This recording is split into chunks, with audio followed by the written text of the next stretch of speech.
I'm Sam Hardy.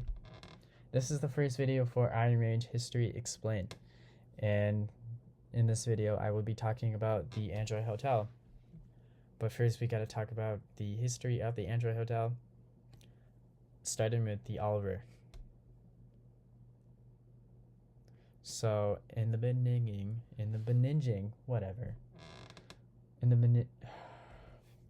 it gets sold to Mary McKeon. No, it's from Mary McKeon to Jerome Keeler in 1902. And then Jerome Keeler starts building it a month later in September of 1903. He is a very prospering business guy at the time. Well, he's making a name for himself in Hibbing, as he's the proprietor of the Hibbing Wholesale Liquor Company at 306 Pine Street, and he's the co-owner of the Globe Drug Company at 210 3rd Avenue.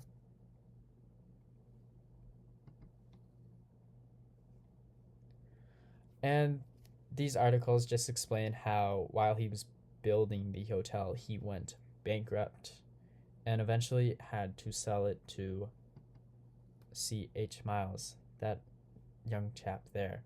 This is the only picture I can find of him, and it's in the Bemidji Daily Pioneer, April 21st, 1905. And no, 1907, June 12th, 1907. 1905, he buys it. And it explains the story of how that worked. He shared it with other people, co-owners. And he is this George A. Markham. He's the big guy. He's the shareholder. Whatever it is. And there's more. There's four more. There's Messer and there's Healy. But Markham is the main guy. So they partner up. And eventually, here's the third guy, John A. Healy, Senator John A. Healy, in 1906. And here's a picture of the Hotel Miles. So together, they remodeled the hotel from American plane to a European plane, and that costed $125,000. It officially opened on June 10th, 1907, and it lasted from 6 to 12 p.m. with 2 theater performances, one at 8:30 p.m. and the other one at 9:30 p.m. And it was probably the biggest event in the north half of the state. Here's some details about the theater. It was 40 by 100. The main entrance was on 3rd Avenue. The seating capacity was 600.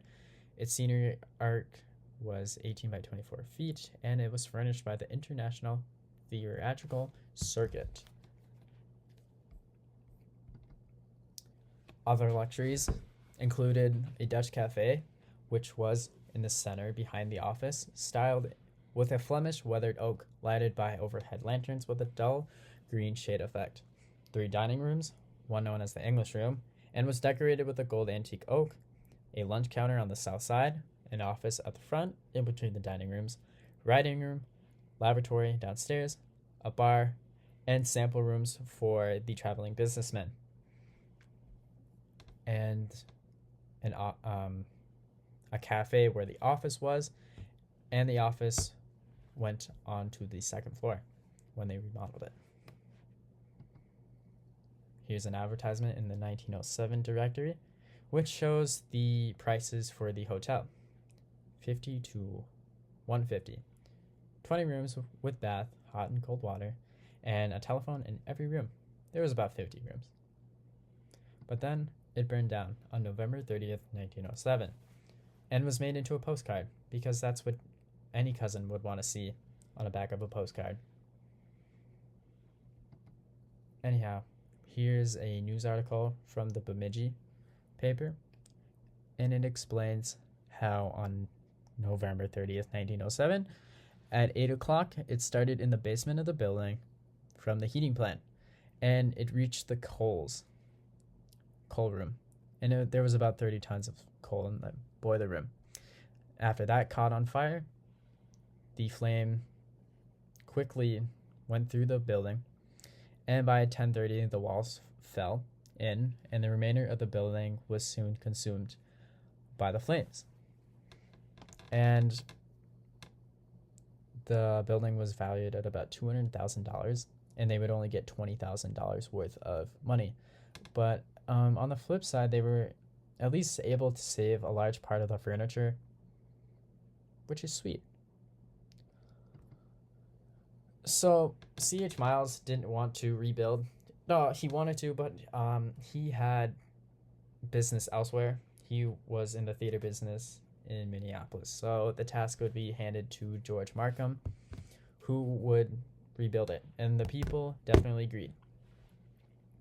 Unfortunately, he would die of pneumonia at the age of 21, which sucks because he was a very influential guy and a young businessman. So he had a pretty bright future ahead of him. Anyhow, the task would then be handed to Senator John A. Healy to open the Oliver Hotel. Now, I can find a lot in the newspapers about the Oliver Hotel opening, so I couldn't really tell you how, any of the details of the opening. But I can tell you that in 1912, but talks about it in 1910, that they're going to add an addition on, doubling its capacity. So here's a picture of the new Oliver Hotel without the addition yet. So this would have been quite new, 1910. And you can see that the first floor looks somewhat like the Miles, but the second and third floor look completely different. So after Healy was the proprietor, it then went to Frederick G. Wymant in 1912. And then, again, it would be traded to a Martin J. Mooresman, I believe, in 1917. And he would be the last guy to operate the building as the town was moving. So on August 4th, 1921, the Oliver Hotel closed. And that was because the new Androy Hotel was being built at a cost of around $500,000 plus $150,000 worth of furniture. And it officially opened to the public on June 30th, 1921.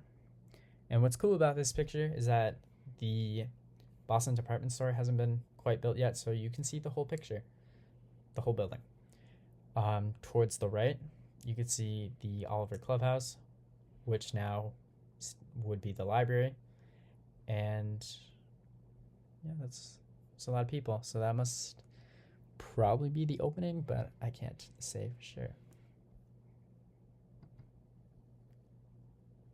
It was co-owned. It was not a corporation. That's a bad word to say. But there were two guys, Andrew Doran and Roy Quigley. That's where you get Androy from. Roy Quigley would be the proprietor of the Androy Hotel in Hibbing, and Andrew Doran operated the Androy Hotel in Superior, Wisconsin. And Roy Quigley would be the proprietor until 1952, when he would give it to Helen Quigley. And so, here's the Androy Hotel in Superior. It's really cool because you get to see Superior's downtown at night. So here are the prices in the 1922 Hibbing directory, and you can see they're still quite low, but probably average for the time. I don't know. It's quite remarkable, really, how much they gave to the people.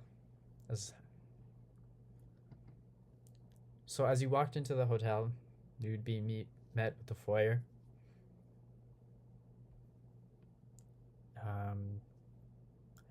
I believe you're looking like southwest, I believe. Yeah, correct me if I'm wrong. So here's some people at the office. The guy on the far right would be Roy Quigley.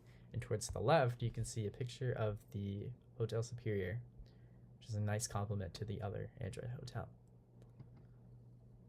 So you're in the lobby. If you go all the way and to the left, you would be greeted at the dining room with a bunch of people to serve you. The Androy Hotel also hosted many other businesses along with cafes. I believe this is a picture of the Bamboo Cafe, but it also hosted the Crystal Lounge, which that might be it too. But other businesses included like the Western Telegraph Company and the Android Barbershop and the taxi company. So this is what the Android Hotel would have looked like in the 1950s, right around where the ownership would switch between Roy and Helen. And that's kind of when it was in its prime. Now, it would slowly start to decline as Hibbing really relies on one economic, I'm going to say, power, and it's mining. And so in 1977, Hibbing went through basically a depression, economic depression, because they ran out of hematite and they were trying to switch to taconite. But it worked, but Hibbing was just going through it. And so the Androy Hotel was forced to close on November 30th, 1977.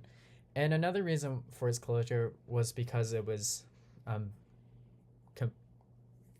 dealing with the other hotels, battling for business with hotels such as the Kaler, as it was on the highway. So it would be left vacant for 14 years. Oh, hey, here's another picture of the Androy Hotel during its prime time. Anyhow, it would be left vacant for 14 years. It was placed on the National Register of Historic Places in 1986, but remained empty until 1993, and this was when this picture was taken. In fact, in 1992, the city at that point, got the okay to raise it, but with the help of the people, they remodeled it into apartments, and now it looks like this, and it's amazing. Recently, Boomtown has acquired the Androy Hotel, and now you can have events on the first floor, the main area, such as weddings and family gatherings or just whatever. And even recently, they're remodeling it, and they're going to replace the sign. No, restore the sign so you can see it lit up at nighttime. And I find that to be very incredible. And I'm going to end it there, as that's the present day. I hope you enjoyed this video. Tune in for more. Make sure to hit that subscribe button, as they say. And peace out.